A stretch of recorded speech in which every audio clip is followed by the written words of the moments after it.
I reached my first $1 million at age 40. My first billion came when I was 75 years old. Want to know what made the difference between those two milestones? I stopped doing foolish things. Everyone is searching for the secret formula to wealth. They're looking for the perfect stock pick, the ideal market timing, the insider information that will change everything. But here's what I need to tell you. There is no secret formula. What exists instead is a simple checklist of stupid mistakes. If you can avoid making these mistakes, you win. It's that straightforward. I've dedicated 60 years of my life to watching intelligent people destroy their own financial futures. The same mistakes repeat themselves over and over again. And right now, as you're reading this, you're making these exact same mistakes. These are 7 mistakes that won't cost you months or years. They'll cost you decades of your life. The majority of people don't figure this out until they reach 60 years old, when they're broke, angry, and blaming everyone around them for their situation. Today, I'm handing you the complete checklist. If you're currently making even 3 of these mistakes, you're already 10 years behind where you should be financially. Let's discover which ones apply to you. This is what I call the Munger method. No exaggeration, no market predictions, just the principles that continue working when everything else fails. Let's begin. Mistake number 1. You're learning from your own mistakes instead of other people's. This is the wrong approach. Completely and totally wrong. Listen carefully. I'm not intelligent enough to make every possible mistake myself. I don't have enough time in my life for that. You don't have that much time either. So here's what I did instead. I read obsessively, but I didn't read self-help books or success stories. I read failure stories. I studied every major stock market collapse, every corporate fraud case, every bankruptcy filing I could find. Why would I do this? Because the same patterns repeat themselves throughout history, the same foolish decisions, the same warning signs that everyone chooses to ignore. You think you're different from everyone else. You think when the next financial bubble arrives, you'll be smart enough to sell at the peak. No, you won't. Not unless you study what happened to all the people who failed to do exactly that. I read about the South Sea bubble that happened back in 1720. That was over 300 years ago, and people still fall for the exact same scam today. The only thing that changes is the name. The stupidity remains identical.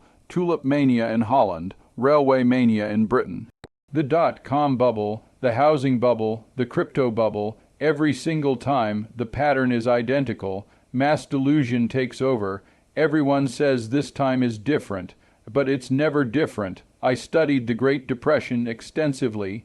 I wasn't even born when it happened, but I made absolutely certain to learn what not to do. I read about people who lost everything they owned because they borrowed money to purchase stocks. Margin calls wiped them out completely. What did I learn from this? Never use leverage, ever. If you can't afford to own something outright with cash, then you can't afford to own it at all. I read every biography I could get my hands on, not to feel inspired, but to catalog mistakes. Andrew Carnegie made mistakes. John D. Rockefeller made mistakes. Even Benjamin Franklin made terrible investment decisions. He bought into some ridiculous scheme that went completely bust. But here's the beautiful part. I don't have to repeat any of their mistakes. They already wrote everything down. They documented their failures in detail. All I had to do was pay attention and learn from their experiences. And what do you do instead? You lose money in cryptocurrency. You act surprised, as if you're the first person in history to fall for a get-rich-quick scheme. You purchase a stock at the peak of its price. It crashes. You're shocked and devastated.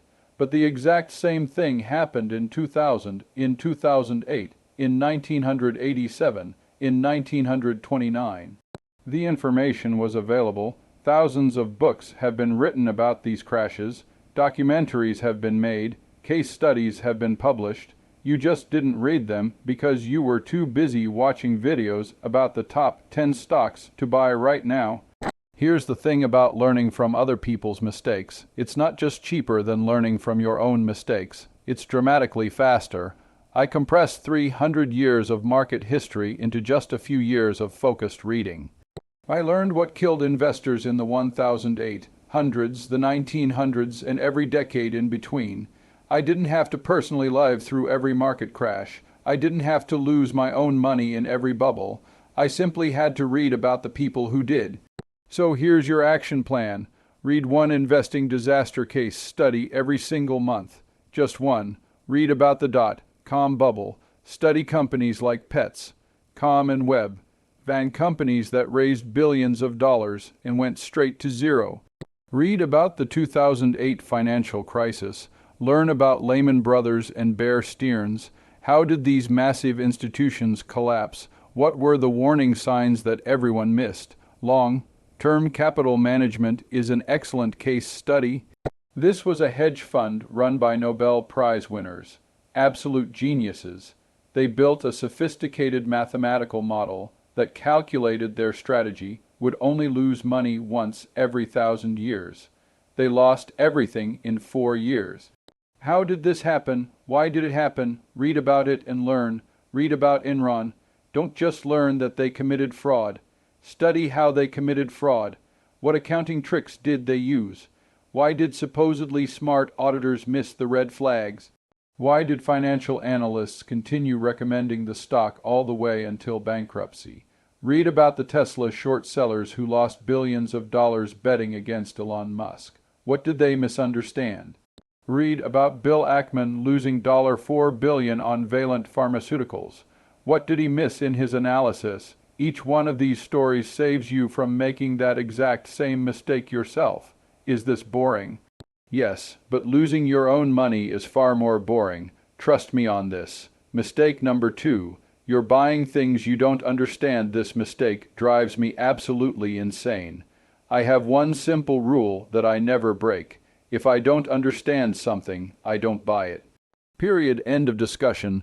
Sounds obvious, doesn't it? Then explain to me why you bought cryptocurrency in 2021. Can you explain how blockchain technology actually works? Can you explain the mining process? Can you explain the difference between proof of work and proof of stake? Can you explain why Bitcoin has any value at all? No, you can't, which means you weren't investing. You were gambling, and now you're upset that you lost money. Here's what absolutely kills me about this. You'll spend an entire hour researching a $1.50 toaster on Amazon. You'll read customer reviews, compare features, check if it has a bagel setting. But you'll throw $10.00 into a stock because some anonymous person on Reddit said diamond hands to the moon and posted a rocket emoji. Makes perfect sense, right? I passed on thousands of investment opportunities during my career. Huge winners, companies that went up 50 times, 100 times their original value, and I slept perfectly fine every night. Why?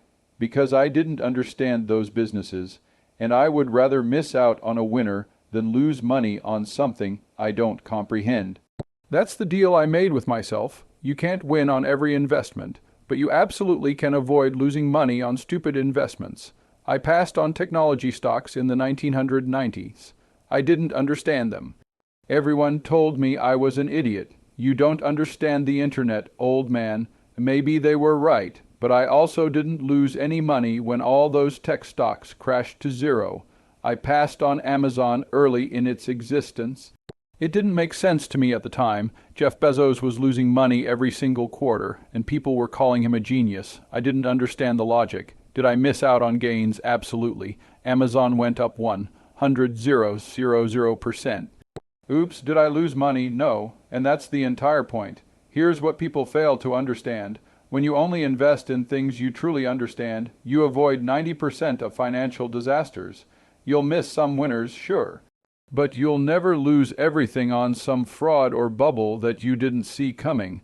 I never bought Enron stock, never touched WorldCom, never invested in mortgage-backed securities before 2008. Why not? Because I didn't understand them, or actually I did understand them and realized they were garbage. Either way, I kept my money safe. Meanwhile, brilliant people, I'm talking about PhDs, hedge fund managers, professional investors. They lost billions on investments they thought they understood but didn't. They got greedy. They got complicated. They wanted to appear smart, So they bought complex derivatives and structured products and leveraged instruments, and they got completely wiped out. Here's a simple test you can use. Can you explain your investment to a 10-year-old child? I own part of a company that sells soda. People like soda. They buy it every day. The company makes money. They give some to me. That's Coca-Cola. Simple, understandable. The company has been around since 1886. Still selling sugar water. Still making money. Now try explaining this. I own a synthetic collateralized debt obligation that leverages proof of stake consensus mechanisms to yield farm governance tokens in a decentralized autonomous organization. What does that even mean? If you need 15 minutes and a whiteboard to explain your investment, you don't understand it. You're just repeating words you heard on YouTube. Here's another test. Can you explain how your investment actually makes money? Not why the price might go up. That's not investing, that's speculation. That's hoping some bigger fool will buy it from you later at a higher price. How does the business generate actual cash? Where does the profit come from? If you can't answer that question in one simple sentence, you're not investing. You're gambling. Go through every investment you currently own right now. Every stock, every fund, every crypto token. Ask yourself one question: how does this make money? If you can't give a simple, clear answer, sell it today, right now, because you're about to learn an expensive lesson and I'm trying to save you from it. Mistake number 3, you're in a hurry. You want to get rich by Thursday. It's not going to happen. It's never going to happen. Look, I built my wealth over 60 years, not 6 months, not 6 years, 60 years. People ask me constantly, what's the secret to getting rich quickly? There isn't one. That's the whole secret. There's no shortcut, there's no hack, there's no loophole, just time and compound interest doing their work. The big money isn't made in the buying, it's not made in the selling. It's not made in timing the market or finding the next Amazon before everyone else. It's made in the sitting, the waiting, the doing absolutely nothing. But you can't sit still, can you? You can't do nothing. It kills you inside. You see someone make 200% returns on a meme stock in 3 weeks, and you panic. I'm missing out. Everyone's getting rich except me. I need to do something right now. So you start trading. Day trading, swing trading, options, crypto, chasing every hot tip on Twitter and Reddit and TikTok. And 5 years later, you've gone absolutely nowhere. Actually, worse than nowhere, because you paid fees and taxes on every stupid trade you made. Meanwhile, the boring person who bought an index fund 5 years ago and forgot about it, he's up 60, 70, 80%. He doubled his money. He's sleeping well at night, not checking his phone every 5 minutes, not having a panic attack every time the market drops 2%, not arguing with strangers on the internet about why his stock is going to moon. Here's the mathematics you don't want to hear. 20% per year doesn't sound exciting, does it? It sounds boring, it sounds slow, but 20% per year for 60 years turns $10 zeros, zero into $500 million. That's not a typo, that's not a mistake, that's compound interest. That's what Einstein called the eighth wonder of the world. Not because it's flashy or exciting, because it works, but you don't want to wait 60 years. You want wealth now. You want to be a millionaire by age 30, so you take big risks, stupid risks. You use leverage. You trade options, you go all in on speculative garbage, and you know what happens. You lose everything, or you make some money, get cocky, and lose it all on the next trade. You don't need home runs in investing. You don't need to find the next Tesla or Bitcoin or whatever. You need to avoid strikeouts, hit singles, get on base, don't swing at bad pitches. That's it. That's the entire game. But your ego won't let you play it that way. You want to brag at parties. I made 500% this year. You want to screenshot your portfolio gains and post them on social media. You don't want to say, I'm slowly compounding wealth over decades by investing in boring companies and index funds. That's not cool. That's not impressive. Nobody's going to give you likes and comments for that. But it works, and your way doesn't. Here's your reality check. If you've been investing for 5 years and you're not beating a simple S&P 500 index fund, you're not an investor. You're a gambler with a losing record. The S&P 500 averages about 10% per year over the long term, just sitting there, doing nothing, no genius required, no special knowledge, no hot tips. If you're doing worse than that after all your research, all your trading, all your stress, all your subscriptions to trading newsletters and premium Discord groups and stock picking services, you're literally better off doing nothing. Just buy the index fund, set it and forget it, go live your life, play with your kids, learn a hobby, check back in 30 years, you'll be rich, not exciting but correct. And here's the really brutal part. Most active traders don't beat the index.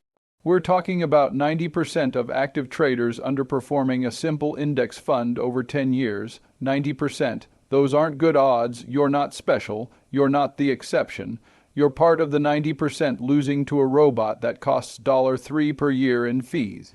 Mistake number 4. You think diversification means owning everything. This is where Wall Street really takes advantage of you. They love telling you to diversify. Don't put all your eggs in one basket. Spread your risk. Sounds smart, right? So you do exactly what they say. You buy 50 stocks. You buy international funds. You buy bonds and rates and commodities and crypto and gold and silver. You own everything. Congratulations. You've achieved perfect diversification. And you own nothing of value. Here's what I actually said about this. Diversification is protection against ignorance. It makes very little sense for those who know what they're doing. Read that statement again carefully. Diversification is for people who don't know what they're doing. If you actually understand investing, you don't need 50 positions. You need 6 positions, maybe 10 if you're feeling especially cautious.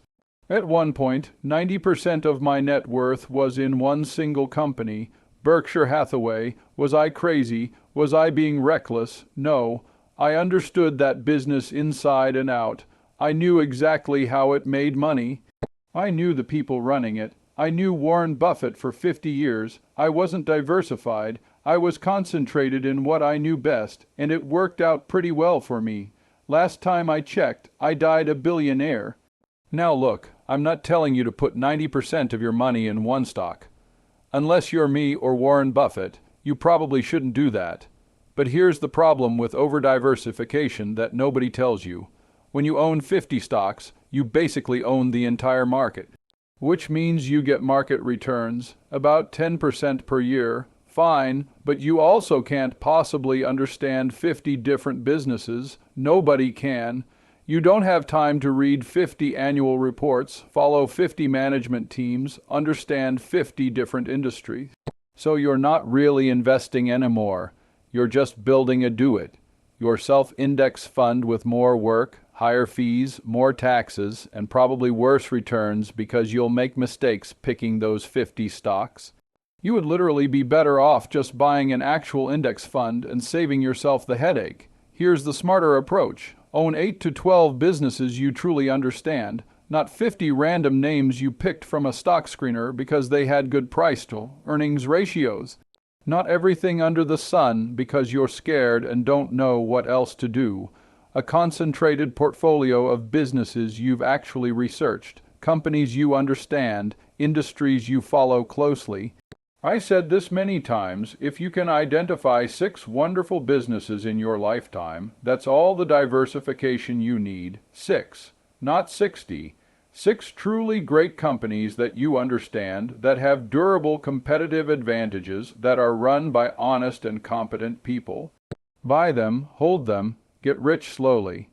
And if you don't deeply understand individual businesses, if you don't want to read annual reports and follow earnings calls and study competitive dynamics, then just own an index fund. Seriously, that's not a failure, that's self-awareness, that's actually smart. Most people would be way better off in an index fund than pretending they're expert stock pickers. There's no shame in it. The shame is in owning 50 stocks you don't understand, underperforming the market, paying unnecessary fees and taxes and wasting your time. That's shameful. So here's what you do. If you own more than 20 individual stocks right now, you're over-diversified. Cut it down, keep only the ones you truly understand and believe in. If you can't explain in one sentence why you own it and how it makes money, sell it today. And if that means you end up with just 5 stocks or an index fund, good. You've just improved your portfolio and saved yourself years of mediocre returns. Mistake number 5, you're hemorrhaging money on fees and taxes, and you don't even notice this one's boring, I know. Nobody wants to talk about expense ratios and tax efficiency and fee structures, but it's costing you tens of thousands of dollars, maybe hundreds of thousands, maybe millions over a lifetime. Let me show you some mathematics. Pay close attention because this is critically important. Let's say you're investing $10,000 per year for 30 years. Pretty standard approach. Scenario 1, you use a low-cost index fund with a 0.04% expense ratio. Basically free, you buy and hold, don't touch it, don't trade. At 10% annual returns, you end up with about $8 million, nice, that's a comfortable retirement. Scenario 2, you use an actively managed mutual fund with a 1% annual fee. That doesn't sound like much, right? Just 1%, 1 measly percent, same 10% returns before fees, but after fees you actually get 9% per year. You end up with about $5 million, the difference. $300,000 gone, vanished, disappeared into your fund manager's pocket for the privilege of underperforming the index. That's not a typo. A 1% fee cost you $300,000 over 30 years for nothing, actually worse than nothing. Because most actively managed funds don't even beat the index, so you're paying more to get less. Brilliant strategy, and that's just expense ratios. That's just the annual fee. Now add trading commissions if you're constantly buying and selling. Add bid, ask spreads. Add capital gains taxes every time you sell something for a profit. Short-term capital gains, if you held less than a year, can be taxed at 37%, your top marginal rate. Long-term capital gains are 15 to 20%.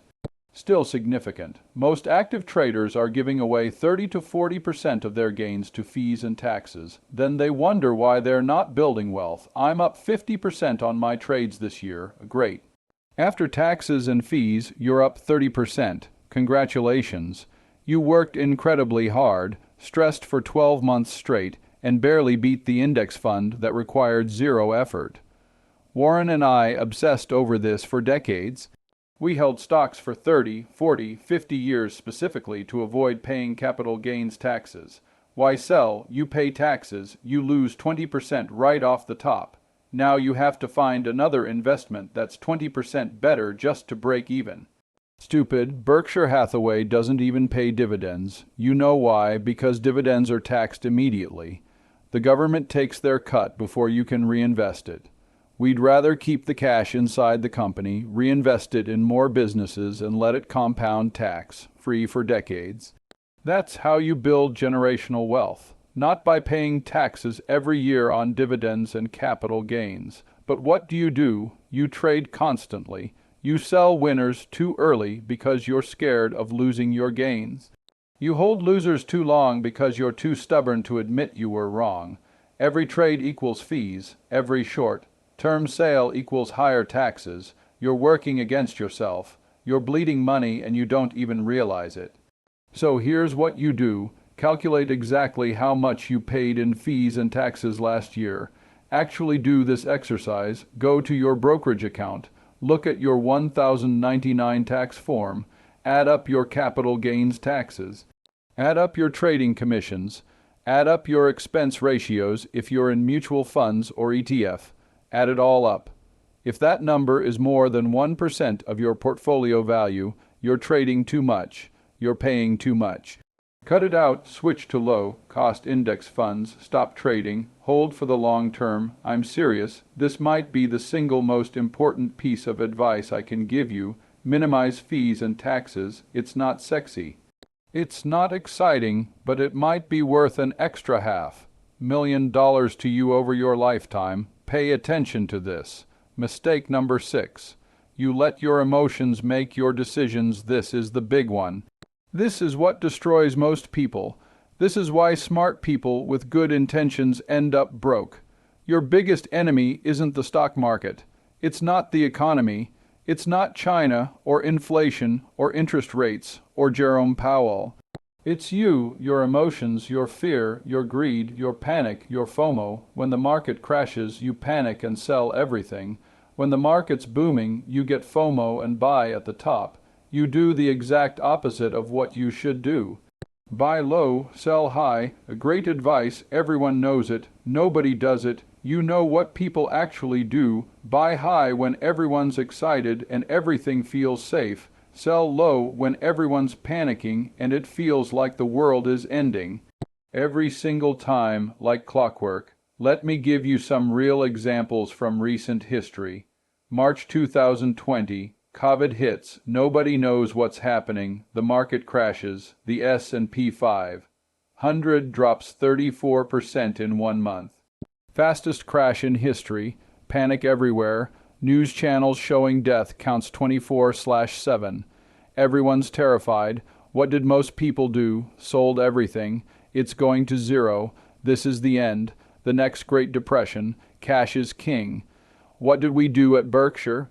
Nothing. We sat there. Actually, we bought more. The market was on sale. Great businesses trading at huge discounts. Why would we sell? And what happened? The market fully recovered by August. Hit all-time highs by the end of the year.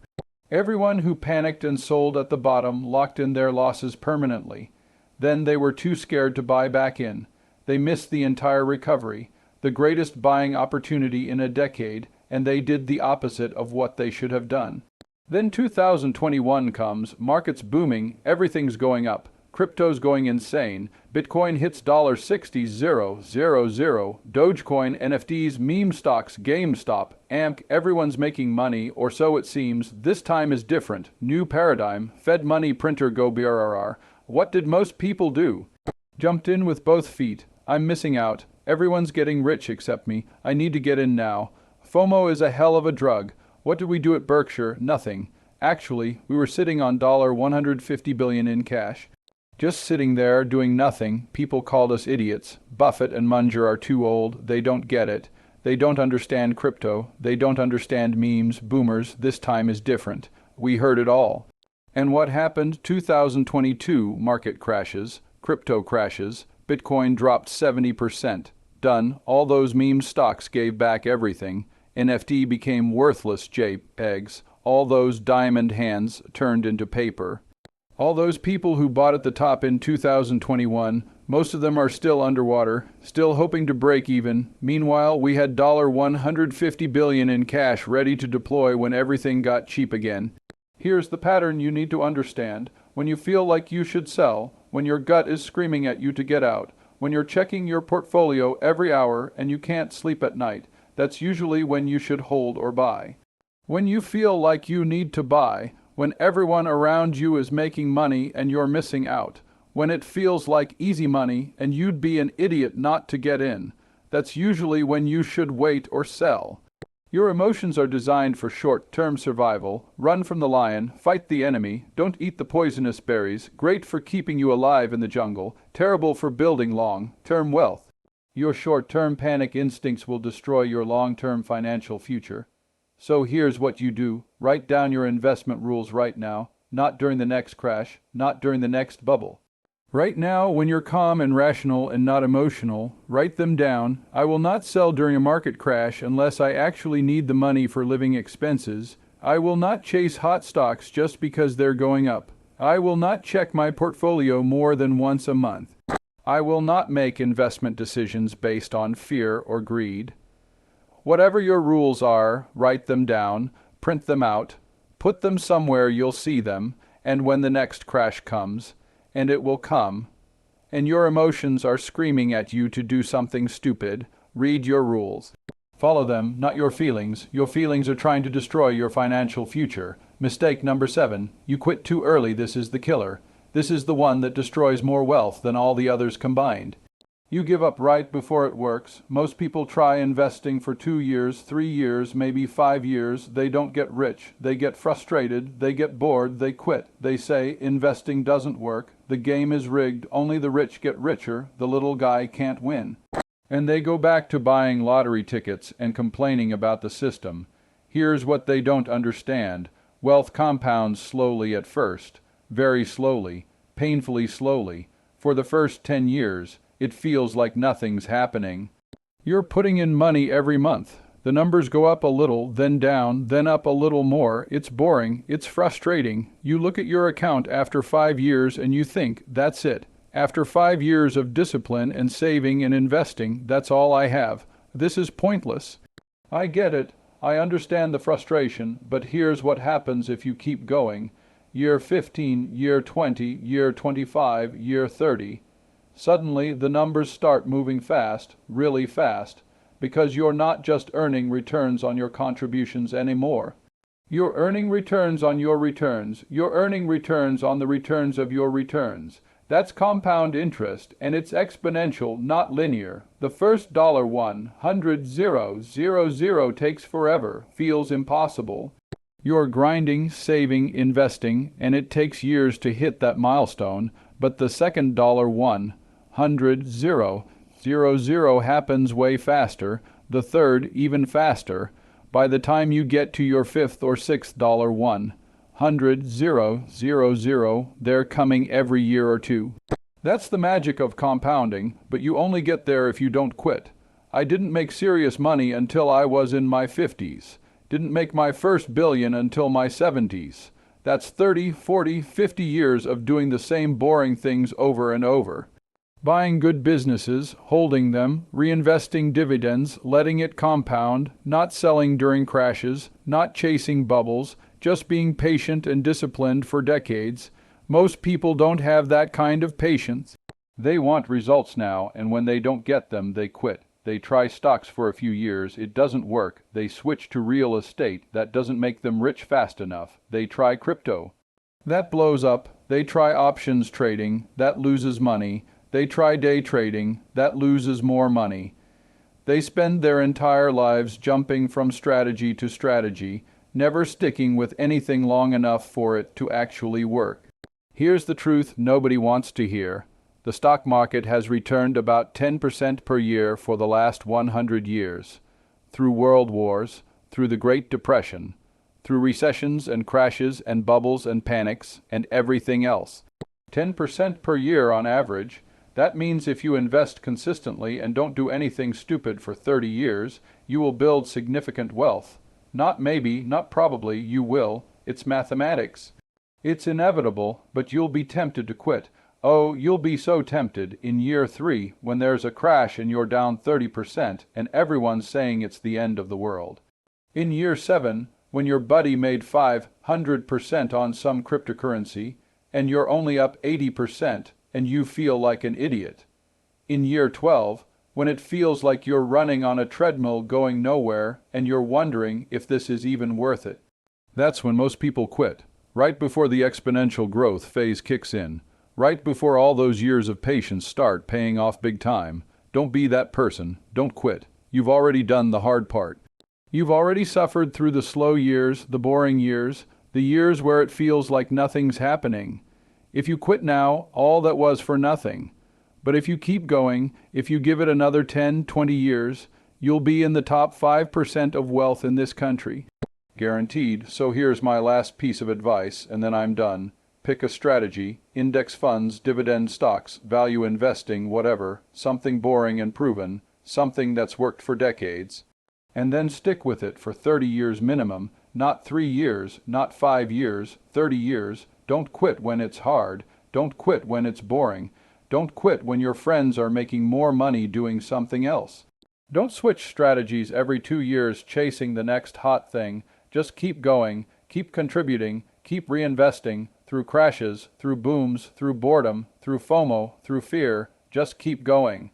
That's it. That's the whole game. Avoid these 7 mistakes. Be patient. Be disciplined. Don't quit. You won't get rich in 5 years, probably not in 10 either, but in 30 years you'll be wealthier than 95% of people in this country. And you'll have done it without stress, without gambling, without getting lucky. Just by being patient and not being stupid. Now, if you made it this far, you're serious about this. Most people already clicked away looking for top 5 stocks to 100x in 2024. Or whatever garbage is trending right now. Good, less competition for you, more opportunities for patient people who actually understand how this works. Hit that subscribe button if you want more of this. No hype, no hot takes, no predictions that'll be wrong in 6 months. Just timeless principles that worked 50 years ago and will still work 50 years from now. That's what this channel is about. I'm out. Go do boring things that make you rich.